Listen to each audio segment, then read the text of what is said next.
Good morning, chemistry students. It's me, Mr. Cheney, with another brilliant tutorial. This one is out of the eText Savvas EasyBridge, and it's another interactivity selection from there called Understanding Stoichiometry.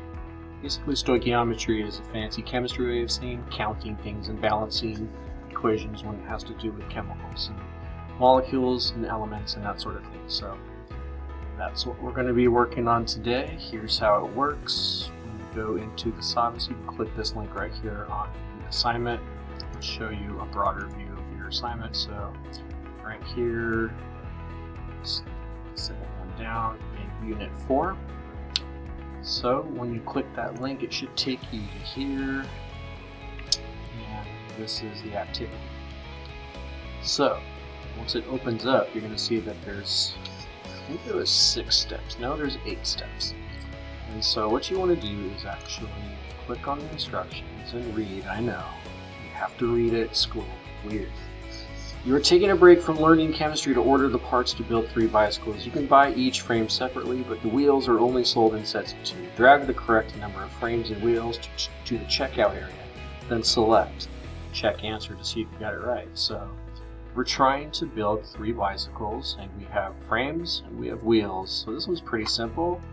We're just going to drag how many we think over here and how many wheels we think we're going to need for 3 bicycles. And we can check our answer. 3 frames plus 6 wheels, 1, 2, 3, 4, 5, 6 equals 3 bicycles, 1, 2, 3. I think we got it, so that's going to be good.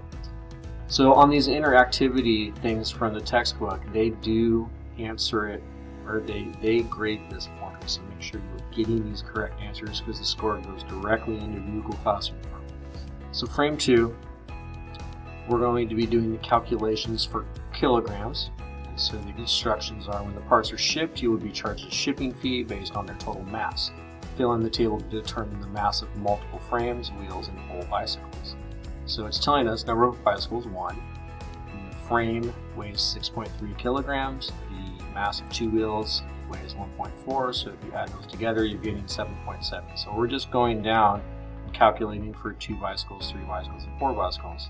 So if we were to do 2 bicycles, we can bring up our calculator here and calculate 6.3 times 2 is 12.6 right here, and 1.4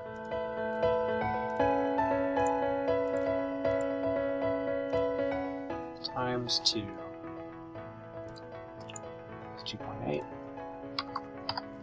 and we'll add those together. 12.6 at 15.4. So you can fill out the rest of that table, and you'll click check answers, and it'll tell you if you missed anything. Section 3, once again, we're reading instructions, but this time we have pre-packaged parts, so we're dealing with kilograms again. So you're going to have to match up how many boxes of frames plus boxes of wheels are going to equal the amount of 6 bicycles. So that's an equation, kilograms plus kilograms equals this amount. So you'll do that. 4, how is building a bicycle similar to making a molecule? So that's an answer that you get to come up with your brain and your words. And based on what we've been doing the past few weeks, I think you should have a pretty easy way of navigating through that. Slide 5, instructions. Having ordered all the bicycle parts you need, you return to studying chemistry. Ammonia, which is used in fertilizer, can be produced using the Haber process, which makes it possible to make large amounts of ammonia from nitrogen and hydrogen gas. Drag the gases 1 mole at a time to the reactant side of the equation to determine how many moles of each you need to make 2 moles of ammonia. So you're basically, we have 2 molecules of ammonia over here, and this is something we've already done with balancing equations. We just don't have the pretty pictures, so we just have the actual chemical names for the periodic table. So we have 2 N's there, we have 2 H's here, so you're just going to keep putting these over until you have balanced the equation there. 6, we have a table again, so you're going to be, and we've done this in one of our slide decks as far as grams is concerned. So to purchase your reactants, you must know the mass you need of each gas to produce your total mass of ammonia. So look for patterns in the table and use your observations to fill in the missing numbers. So half a mole, mass of N2 is 7. So if that's 7 and I have 1 full mole, then probably this is going to be 14. So they're having you make guesses based off of this. So check that out. 7. Determine how many hydrogen and nitrogen gas canisters you will need to buy to make 51 kilograms of ammonia without having any leftover reactants. So basically, again, we are adding up. So we need 51 kilograms. We know that this nitrogen gas weighs 7. We know that hydrogen weighs 3. So some combination of these is going to weigh 51. So that's your job to figure out what that is. And lastly, you have a multiple choice question.